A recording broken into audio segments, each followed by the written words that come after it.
Les chrétiens, de même que tous les hommes de bonne volonté, sont appelés, en vertu d'un grave devoir de conscience, à ne pas apporter leur collaboration formelle aux pratiques qui, bien qu'admises par la législation civile, sont en opposition avec la loi de Dieu.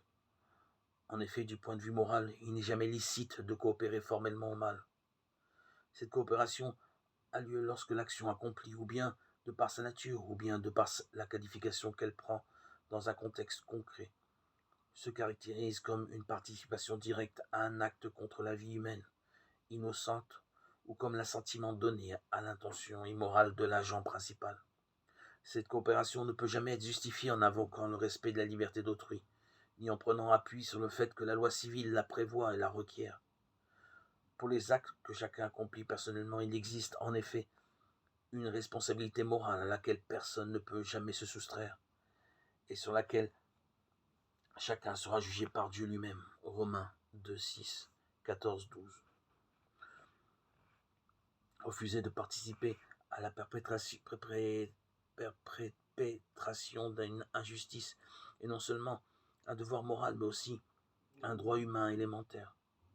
S'il n'en était pas ainsi, la personne humaine serait contrainte à accomplir une action intrinsèquement incompatible avec sa dignité, et ainsi sa liberté même, dont le sens, à la fin, authentique, réside dans l'orientation vers la vérité et le bien, et serait radicalement compromise.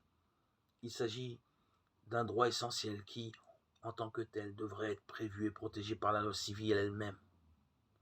Dans ce sens, la possibilité de se refuser à participer à la phase consultative, préparatoire et d'exécution de tels actes contre la vie devrait être assurée aux médecins, au personnel paramédical et aux responsables des institutions hospitalières, des cliniques et des centres de santé. Ceux qui recourent à l'objection de conscience doivent être exempts non seulement de sanctions pénales, mais encore de quelques dommages, que ce soit sur le plan légal, disciplinaire, économique ou professionnel.